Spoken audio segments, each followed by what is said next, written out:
Hey everyone, let's talk about the integrated back stabilizer mount for PSE Carbon Riser bows that we released a few weeks ago. If you haven't seen it before, I'll quickly go over some of the features and talk about the components.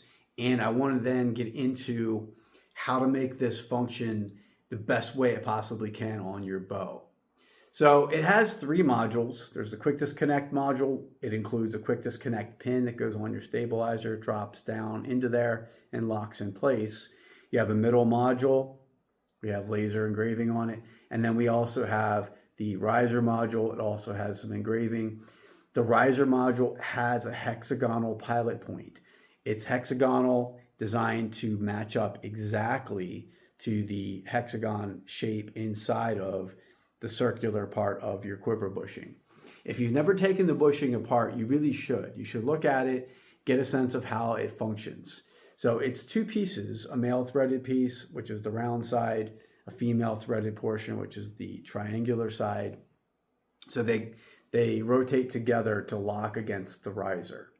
So you may already see where I'm heading with some of what I'm going to talk about. Because this is rotational, it introduces a challenge that we have to overcome. I'll get to that. So there's three parts, three areas, I guess you could say, where you could potentially see movement. One is inherent to the bushing design as far as how they sized it. And I addressed this in a previous video where I show you how to shore up inside the riser with epoxy putty, how to get this triangular side to not have any shimmy. So that addresses that area of movement if you want. It's not necessary, but it is one area where you could see a small amount of movement. The other two areas are related to the other side. And one, of course, is the rotational nature of this round portion. So this is designed to accept a quiver coming from this side. And this is designed then to just lock down and hold its place. But what we're doing, of course, is attaching directly to this with our mount. So let's talk about the mount and what it can and can't do here. It's designed to push in about that far. It's tapered, so it's tight. You'll insert your socket cap screw from the other side of the riser, and you'll actually draw this part into here. Once it's flush, actually once it's even already this far in, it physically is incapable of rotating inside there. It's locked. So any rotation you would see is not going to be coming from here. It's locked in place. So the rotation is here. Now, when it's on the bow, and I'll rotate over to my bow, it's actually sitting here off camera, and I'll show you some of the tools. We'll talk about the processes. But when it's in the bow and locked down, there's still the potential for that to rotate. And it's made to be that way. And we're using this bushing essentially in the opposite fashion that it was designed for. It's designed to be used again from this side. So what can you do? Well, there are ways to make this work and make it work really well. There are several options you'll have. So let's get into what those are. And I'll actually show you the specs and the tools that make this work. So I'll rotate over to the bow here. And we'll do the rest of the video from here the best I can. So what we're looking at right now is the round side of the lower quiver bushing. So what are you going to need to do to make sure that your bushing will not rotate unnecessarily or unwanted? Because you really don't want this to move at all. When you think about it, once you have your sidebar mount located into there, you want that to be as secure as possible. You don't want any kind of rotational movement because you want to be assured that your bar is going to stay where you put it. So what you'll do first of all, after you've gotten the bushing out, is you'll want to clean it up. And the reason you're going to want to clean it is because you are going to be bonding the bushing back together. It's really essential that the bushing be bonded together because of the fact that this can rotate with enough rotational force, it will turn. So you could tighten down like this with a socket wrench, and this is designed, this point here, this is a 10 millimeter hex bit.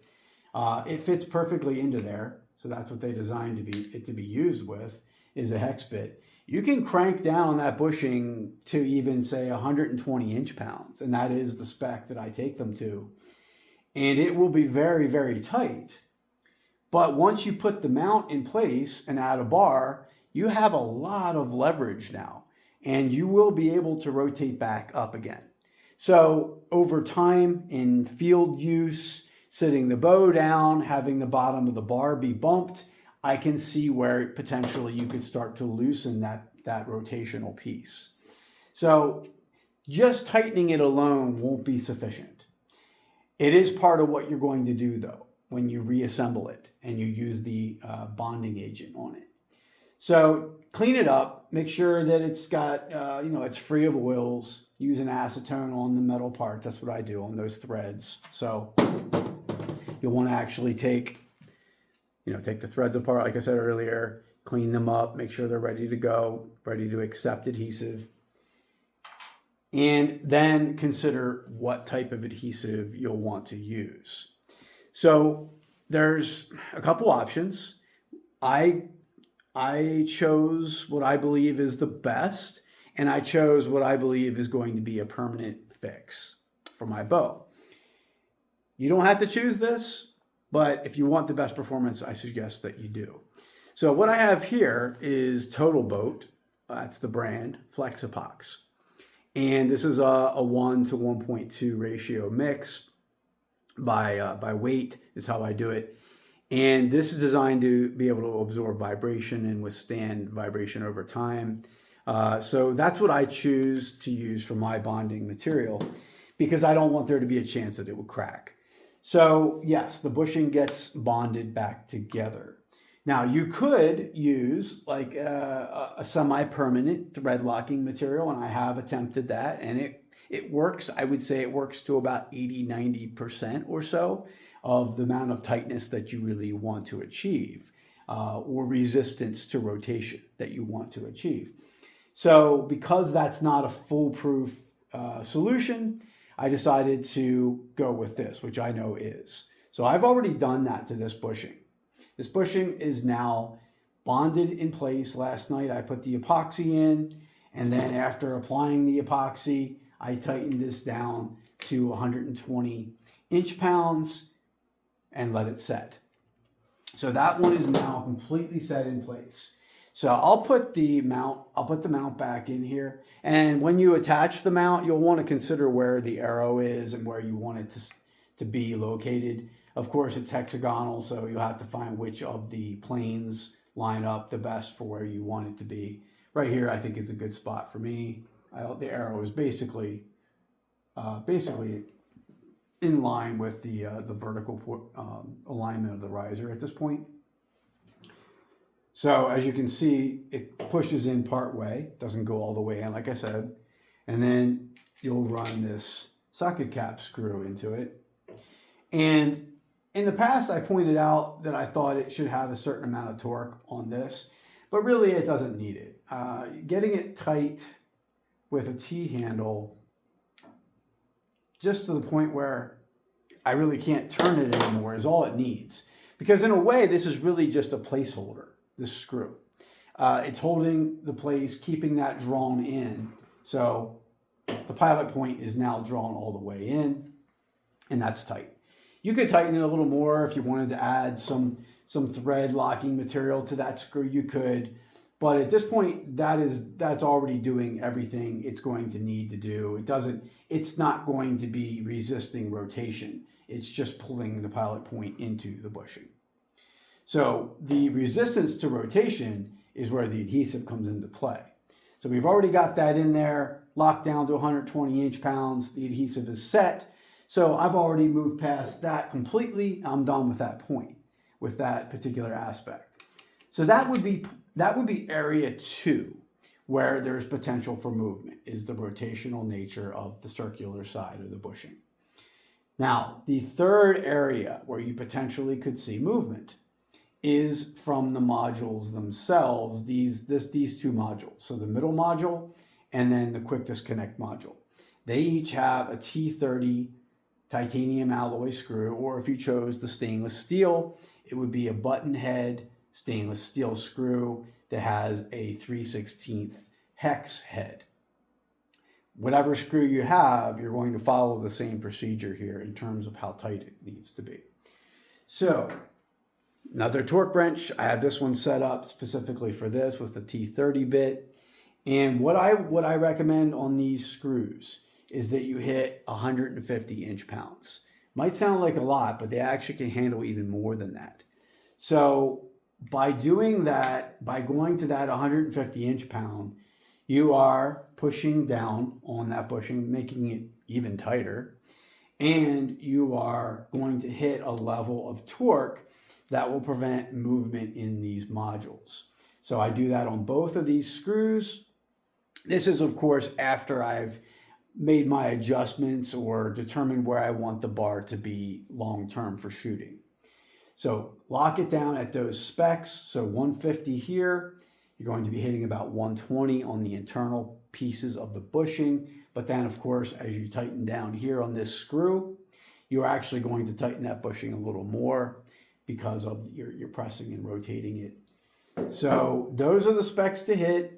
Get the adhesive in place, let it have at least 12 hours before you do any work, ideally more like 24 hours, and that will address that issue. This one, as I said, is not necessarily essential to measure the torque on, but if you choose to, go to about 75 inch-pounds on that if you choose to. And then, as I said, previous video, we addressed movement in the triangular side. That is accomplished through using epoxy putty in the 3 shoulder corners. So those are the areas of movement. Once this is done, your bar will be set, it will be locked, and you will be ready to shoot and use this bow throughout your season. Thanks a lot, guys. I appreciate the support. Every product is a challenge at times. You know, I'm always working through what can make it function better in my mind. And sometimes there are things that I don't even consider until we're fairly far down the line with already having these out in people's hands. And sometimes it's feedback from people that brings things to my attention that helps me figure out what to do. So in this case, my suggestion is the permanent solution, epoxy that down. And lastly, let me address any concerns you might have about doing that, about putting that in there permanently. The bushing is still completely functional. It's a very durable design. There's no reason to think you'd ever have to replace the bushing. Putting a quiver in or out many, many times is not going to wear this bushing out. Installing this mount even a number of times in and out is not going to damage it.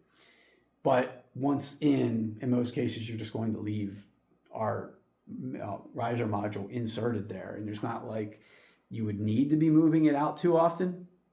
But even so, if you chose to shimmy that back out a bunch of times, it's not going to wear the bushing out. So I don't foresee that being a problem, having that epoxied in there. There is a way to get it back out if you ever would need to. It requires using heat though and doing it in a careful fashion. So just keep that in mind, but I would not have concerns at all about putting that bushing in there with a permanent adhesive like I have. So thank you again for your time. Take care. Go to taparchery.com for more information and if you want to buy any of our other products.